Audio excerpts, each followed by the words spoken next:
Банална расправија помеѓу браќа во Гевгелија заврши со двојно убиство. 71-годишен маж и неговата 62-годишна сопруга синоќа се застрелани од братот на мажот со кој живееле во иста куќа. 69-годишниот гевгеличанец ги застрелал братот и снаата со пиштол пред влезот на куќата.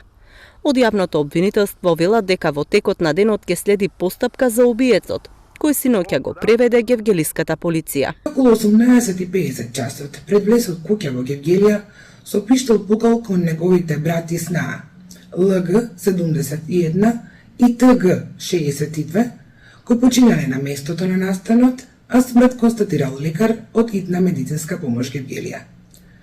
Лицето е задржано во полициска станица Гевгелија и од него е одземено оружјето со кое го извршил делото. Увид на местото на настанот извршија јавен обвинител и екипа на оделението за внатрешни работи Гевгелија. Настанот се случил и пред очите на жителите на улицата во која се наоѓа куќата пред која се случи двократното убиство.